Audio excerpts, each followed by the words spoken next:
Alhamdulillahi Rabbil Alameen Wassalatu wassalamu ala ashrafil anbiya'i wal mursaleen wa khataman nabiyyina Muhammadin sallallahu alayhi wa ala alihi wa sahbihi ajma'in.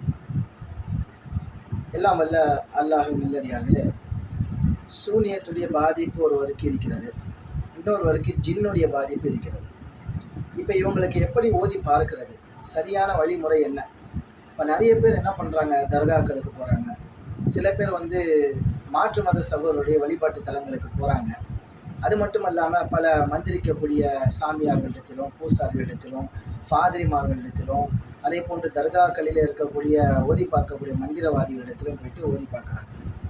ஆக நிறைய பேருக்கு பிரச்சனை சரியாகிறது இல்லை, தொடர்ந்து அந்த பிரச்சனை இருந்துக்கிட்டே இருக்குது. இப்போ ஒரு முறை போகிறாங்க, டெம்பரவரியாக சரியாகுது, திரும்பவும் கொஞ்ச நாள் கழித்து அந்த பிரச்சனை வந்துடுது. இப்படியாக தொடர்ந்து பிரச்சனையில் இருக்கிறாங்க. இதற்கான நிரந்தர தீர்வு என்ன அப்படின்னு நம்ம பார்க்கும் பொழுது, குர்ஆன் மற்றும் சுன்னாவுடைய பாதையில் தான் இதுக்கான நிரந்தரமான தீர்வு இருக்குது. இது யாராக இருந்தாலும் சரி, அதாவது சூனியத்துடைய பாதிப்பு ஒருவருக்கு ஏற்பட்டிருந்தால், சூனியம், வில்லி, ஏவல், செய்வினை இப்படி எதுவாக இருந்தாலும் சரி, அதோடைய பாதிப்பு ஒருத்தவங்களுக்கு ஏற்பட்டிருக்கு அப்படின்னு சொன்னால், உண்மையிலே அவங்களுக்கு அத்தகைய பாதிப்பு இருக்கான்றதை ஃபஸ்ட்டு முதல்ல தெரிஞ்சுக்கணும். அதை எப்படி சரி செய்கிறதுன்றதையும் நான் இந்த வீடியோவில் சொல்கிறேன். தெரியாதவங்க தெரிஞ்சுக்கிறேங்க, மற்றவங்களுக்கு இந்த விஷயத்தை ஷேர் பண்ணுங்கள்.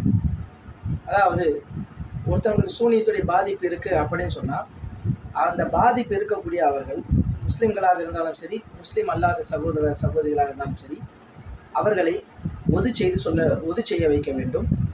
முஸ்லீம்களுக்கு ஒது செய்ய தெரியும், மாற்று மத சகோதர சகோதரிகளுக்கு எப்படி ஒது செய்வது என்பதை அவர்களுக்கு சொல்லிக் கொடுத்துவிட்டு கிபிலாவை முன்னோக்கியவர்களாக அவர்களை அமர வைத்து விட வேண்டும்.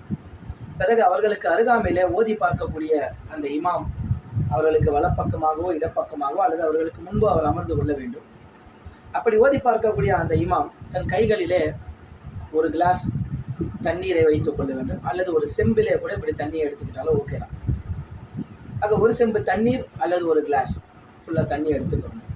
அவர் கிளாஸை தன்னுடைய வாய்க்கு அருகாமையில் வைத்துக்கொண்டு அவர் ஓத வேண்டும். அப்படி ஓதுகின்ற சமயத்தில் அந்த பாதிக்கப்பட்ட அந்த நபர் என்ன செய்ய வேண்டும் என்றால், தன் கண்களை மூடிக்கொள்ள வேண்டும். தன் கண்களை மூடிக்கொண்டு தன்னுடைய வலது கையை தன்னுடைய நெஞ்சின் மீது வைத்தவராக கண்ணை மூடிக்கொண்டு அந்த இமாம் சொல்லிக் கொடுக்கக்கூடிய சில திக்ருகளை சொல்ல வேண்டும். உதாரணத்திற்கு, ஹஸ்பி அல்லாஹு அலாமன் சஹரனி, ஹஸ்பி அல்லாஹு அலாமன் சஹரனி.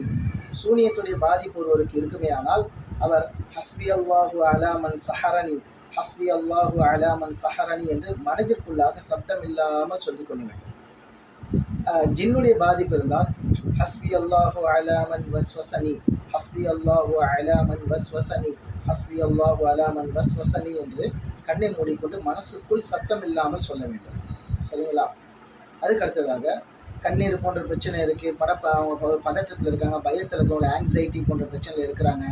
இவங்களமான ஆட்கள் ஓதும் பொழுது ஹஸ்பன் அல்லாஹு வ நிஅமல் வக்கீல், ஹஸ்பன் அல்லாஹு வ நிஅமல் வக்கீல், ஹஸ்பன் அல்லாஹு வ நிஅமல் வக்கீல் என்று சொல்லிக்கொள்ள வேண்டும்.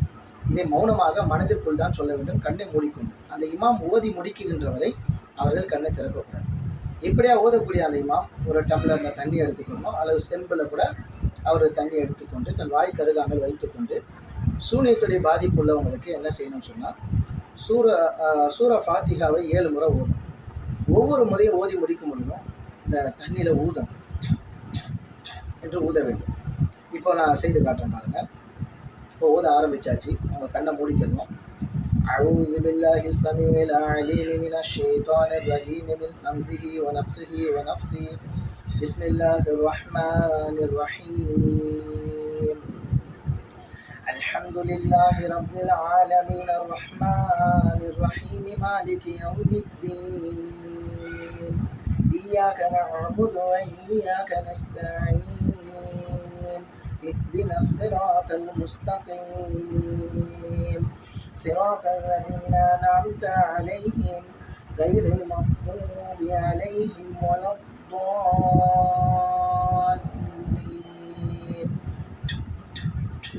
இப்படி 3 முறை ஊதம். அப்படி ஒவ்வொரு முறையும் சூறா ஓதி முடிக்கும் பொழுதும் வலா ضالين என்று சொன்னவுடன் இப்படி 3 முறை அந்த தண்ணியில் லேசாக காற்று படுகின்ற வகையில் ஓதி ஊத வேண்டும். அதற்கடுத்ததாக சூரா பக்ராவுடைய முதல் 5 வசனங்கள் அலிஃப் லாம் என்று துவங்கி முஃப்லிஹூன் வரை வரக்கூடிய அந்த வசனங்களில் ஓதி கொள்ள வேண்டும். பிறகு சூரத்துல் பக்ராவுடைய 102வது வசனம் வத்தபவு மா தத்லு ஷயாத்தீனு அலா முல்கி சுலைமான் என்று வரக்கூடிய அந்த வசனத்தை 3 முறை ஓதுவது சிறந்தது. இப்படி ஓதிக்கொள்ள வேண்டும். பிறகு இன்ன ஃபீ ஹல்கிஸ் ஸமாவாதி வல் அர்தி வக்திலாஃபில் லைலி வன் நஹார் என்று வரக்கூடிய சூரத்துல் பக்ராவுடைய 164வது வசனம் அதை ஓதிக்கொள்ள வேண்டும். பிறகு சூரத்துல் பக்ராவில் வரக்கூடிய ஆயத்துல் குர்சிக்கு அடுத்த வசனம், அதற்கு அடுத்த வசனம், அந்த வசனங்களை ஊதிக்கொள்ள வேண்டும். பிறகு சூரத்துல் பக்ராவுடைய கடைசி 3 வசனங்கள் ஆமனர் ரசூல் பிமா உன்சில இலைஹி மிர் ரப்பிஹி வல் முஃமினூன் என்று துவங்கி ஃபன்சுர்னா அலல் கௌமில் காஃபிரீன் வரை ஓதிக்கொள்ள வேண்டும். இப்படி ஊத வேண்டும். பிறகு சூரா ஆல் இம்ரானுடைய முதல் 10 வசனம், கடைசி 10 வசனத்தை ஓதிக்கொள்ள வேண்டும். பிறகு சூரத்துல் நிசாவுடைய முதல் வசனம், சூரத்துல் மாயிதா 5வது அத்தியாயத்துடைய முதல் வசனம், பிறகு 6வது அத்தியாயத்துடைய முதல் 3 வசனங்கள், பிறகு சூரத்துல் ஆராஃபுடைய முதல் 3 வசனங்கள், பிறகு 54வது சூரத்துல் ஆராஃப் 7வது அத்தியாயத்துடைய 54வது வசனம், பிறகு சூரத்துல் ஆராஃபில் வசனம் 110லிருந்து 120 வரை ஓதிக்கொள்ளலாம். அதில் குறிப்பாக இந்த 3 வசனங்களை திரும்ப ஓத வேண்டும். فَوَقَعَ الْحَقُّ وَبَطَلَ مَا كَانُوا يَعْمَلُونَ فَغُلِبُوا هُنَالِكَ وَانقَلَبُوا صَاغِرِينَ وَأُلْقِيَ السَّحَرَةُ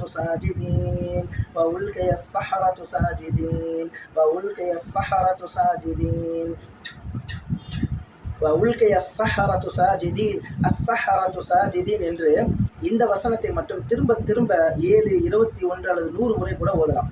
சரிங்களா? ஓதும்பொழுது சூனியம் உடைய ஆரம்பிக்கும். அதன் பிறகு சூரா ஆராஃபுடைய கடைசி 10 வசனங்களை ஓதிக்கொள்ளலாம். பிறகு சூரா யூனிஸில் வரக்கூடிய வசனம் 80லிருந்து 85 வரையிலான வசனங்கள். அதில் குறிப்பாக ஃபலம்மா அல்கௌ கால மூஸா மா ஜிஅ்தும் பிஹி ஸிஹர் இன்னல்லாஹ ஸைபதிலுஹு இன்னல்லாஹ லா யுஸ்லிஹு அமலல் முஃப்ஸிதீன் இன்னல்லாஹ ஸைபதிலுஹு இன்னல்லாஹ லா யுஸ்லிஹு அமலல் முஃப்ஸிதீன் இன்னல்லாஹ ஸைபதிலுஹு இன்னல்லாஹ ஸைபதிலுஹு இன்னல்லாஹ ஸைபதிலுஹு இன்னல்லாஹ ஸைபதிலுஹு என்று வரக்கூடிய இந்த வசனத்தை திரும்ப ஓத வேண்டும். அதிகமாக ஓதுங்க. ஏன்னா சூனியத்தை உடைக்கிற வசனம். அதுக்கு அடுத்ததாக சூரத்து தாஹாவில் வரக்கூடிய வசனம் 65லிருந்து 70 வரைக்கும் கூடிய வசனங்களை ஓதணும். அதையும் திரும்ப ஓத வேண்டும். அது சூனியத்தை உடைக்கிற வசனங்கள். பிறகு சூரா ஷுவராவில் சில வசனங்கள் இருக்கிறது. அதே போன்று சூரத்து சாஃபாத்துடைய 37வது அத்தியாயத்துடைய முதல் 10 வசனங்களை ஓதிக்கொள்ள வேண்டும். பிறகு சூரத்துல் ஜின்னுடைய முதல் 5 வசனங்களை ஓதிக்கொள்ள வேண்டும். அல்லது சூரத்துல் ஜின் என்ற அந்த அத்தியாயத்தையும் 11 முறை ஓதுவதும் சிறந்தது தான். பிறகு வஸ்ஸமாய் வத்தாரிக் ஓதிக்கொள்ள வேண்டும். பிறகு இதா ஸுல்ஸிலத்தில் அர்து ஸில்ஸாலஹா என்ற அந்த அத்தியாயத்தை ஓதிக்கொள்ள வேண்டும்.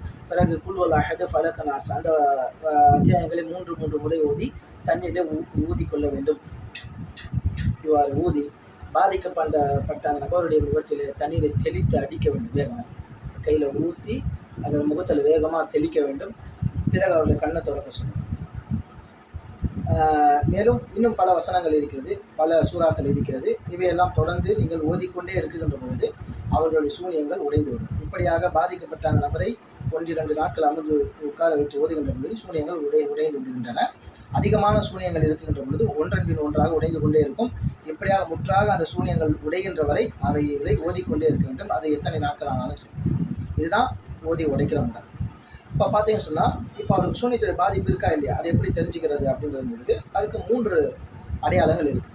அதில் முதலாவது அடையாளம் என்னவென்று பார்க்கும் பொழுது, பாதிக்கப்பட்ட அந்த நபரை அமர வைத்து விட்டு நாம் கண்ணை மூடிக்கொள்ள சொல்ல வேண்டும். பிறகு நாம் ஓதுகின்ற பொழுது அவருக்கு உடலிலே ஏதேனும் சிம்டம்ஸ் வெளிப்படலாம், அடையாளங்கள். உதாரணத்துக்கு ஓதுகின்ற பொழுது உடல் எரிவதை போன்று உஷ்ணமாக அதிகமாக அவர்கள் உணர்வது, அதிகமான பெயின், திடீர்னு சடனாக பெயின் வருது, சடனாக பேக் பெயின், ஷோல்டர் பெயின், கால் பெயின், தாங்க முடியாத அளவுக்கு பெயின், வலி ஏற்படுவது, வயிற்று வலி, நெஞ்சு வலி, முதுகு வலி, தாங்க முடியாத அளவுக்கு வலி ஏற்படும். உடலிலே அல்லது நெருப்பு எரிவதை போன்று உஷ்ணத்தை அவர்கள் உணர்வது, கை கால் நடுங்குவது, கை கால் அப்படியே நடுங்குவது, அல்லது அவர்கள் மயக்கம் போட்டு விழுந்து விடுவது போன்ற உடலில் ஏற்படக்கூடிய அந்த அடையாளங்கள் ஏதேனும் ஏற்பட்டது என்றால் அவர்களுக்கு சூனியத்துடைய பாதிப்பு இருக்கிறது என்ற அர்த்தம். இரண்டாவது அடையாளம் என்னவென்று பார்க்கின்ற பொழுது, அப்படி ஓதுகின்ற பொழுது அவருடைய உடலிலே ஜின்கள் வெளிப்படலாம். சூனியத்தின் மூலமாக ஏவி அனுப்பப்பட்ட அந்த ஷைத்தான்கள், பேய்கள் அவருடைய உடலிலே அது ஆக்ரோஷமாக அது வெளிப்பட்டு அது அவரோட உடம்புல வந்து அவரை வந்து தன் கட்டுப்பாட்டில் கொண்டு வந்துட்டு அந்த ஜின் வந்து பேச ஆரம்பிக்கும்.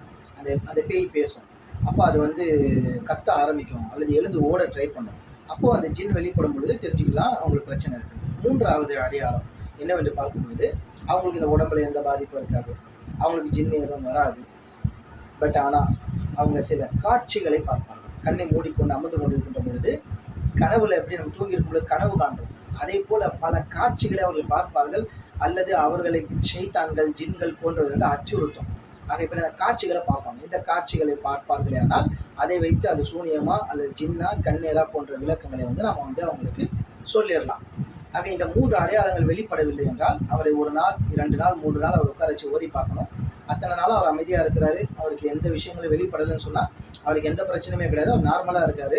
அவருக்கு சில துவாக்கள் திக்ருகள் இவைகளை சொல்லிக் கொடுத்து அவர்கள் வழிகாட்ட வேண்டியது தான். சரிங்களா? பட் இதில் ஏதாச்சும் ஒரு சிம்டம் ஏற்பட்டுச்சுன்னு சொன்னால் அந்த சிம்டத்தை வச்சு ஓதி பார்க்கக்கூடிய இமாம் வந்து கண்டுபிடிச்சிடுவார், இவங்களுக்கு இந்த பிரச்சனைன்ட்டு இத்தனை நாள் ஓதி பார்க்கணுன்ட்டு. அப்படி குரானை கொண்டு தொடர்ந்து ஓதி பார்க்கின்ற பொழுது சூனியமாக இருக்கட்டும், ஜின்னாக இருக்கட்டும், கண்ணீராக இருக்கட்டும், அவையெல்லாம் தவிடுபடியாக ஆகிவிடும், எல்லாம் உடைந்துவிடும், நிரந்தரமாக உடைந்துவிடும். அதன் பிறகு அந்த பிரச்சனை வராது. அதே போல் பாதிக்கப்பட்ட அந்த நபர் சரியான பிறகு அந்த இமாம் காட்டக்கூடிய அந்த வழிகாட்டுதலை பின்பற்ற வேண்டும். 5 வேளை தொழ வேண்டும், அவர் நோன்புகளை நோக்க வேண்டும், அவர் வந்து சரியான முறையில் ஹலால் ஹராமை பேணி வந்து வாழ வேண்டும். தொழுகையில் எந்த காரணத்தை கொண்டும் தொழுகை விட்டுறக்கூடாது. தொழுகை தான் அவருக்கு முதல் பாதுகாப்பு. சரிங்களா? அந்த தொழுகையை அவர் விட்டுட்டாருன்னு சொன்னால் ஈஸியாக ஷைத்தான் அவருக்குள்ளே வர வாய்ப்பு உண்டு. நிறைய பேர் ஓதி சரி பண்ணிக்கிடுவாங்க, அப்புறம் மறுபடியும் பிரச்சனை வந்து காரணம் என்னன்னா அவங்க வந்து தொழுகையை வந்து சரியாக பேணாதவர்களாக இருப்பார்கள் அல்லது பாவமான காரியங்களில் ஈடுபடக்கூடியவர்களாக இருப்பாங்க. அந்த மார்க்கத்துக்கு புறம்பான அனாச்சாரமான காரியங்களில் ஈடுபடும் பொழுது ஷைத்தான்களுக்கு அவர்கள் மீது ஆற்றல் பெறக்கூடிய சக்தி அல்லாஹ் கொடுப்பதாக குர்ஆன்ல சொல்கிறான். ஆகவே நான் மார்க்கத்துக்கு முரணான காரியங்களில் ஈடுபட்டால் ஷைத்தான் மேலே ஈஸியாக வந்து என்ன பண்ணிடுவான், ஏறிடுவான். அல்லாஹ் வந்து இப்படி மார்க்கத்துக்கு முரணாக செயல்படக்கூடியவனுக்கு அல்லாஹ் உதவி செய்ய மாட்டான். ஆகவே வந்து மார்க்கத்துக்கு உட்பட்டு ஹலால் ஹராமை பேணி அவர் நடக்க வேண்டும். 5 வேளையை அவர் விடாமல் தொழ வேண்டும். அதே போன்று அந்த ஓதி பார்க்கக்கூடிய இமாம் சில வழிகாட்டுதல் சொல்லுவாங்க இல்லையா, அதை அவர் சரியாக அந்த கைடன்ஸை ஃபாலோ பண்ணும் பொழுது தொடர்ச்சியாக அவருக்கு எந்த பிரச்சனையுமே இல்லாமல் நிம்மதியாக அவர் இருப்பார். இன்ஷா அல்லாஹ். இதுவே வந்து ஓதி பார்க்கக்கூடிய முறைகளில் ஒன்றாக இருக்கிறது. தெரிந்தவர்கள் பிறருக்கும் இதை வந்து ஷேர் பண்ணுங்கள். சந்தேகங்கள் இருக்கக்கூடியவங்க நம்ம சேனலில் வந்து நீங்கள் சந்தேகங்களை கேட்கலாம். இதே பிரச்சனை உள்ளவர்கள் நம்ம தொடர்பு கொள்வார்களே ஆனால் அவர்களுக்கு இன்ஷா அல்லாஹ் குர்ஆன் சுன்னாவின் அடிப்படையில் ருக்யா செய்யப்படும். வ ஆஹிரு தஅவானா அல்ஹம்துலில்லாஹி ரப்பில் ஆலமீன்.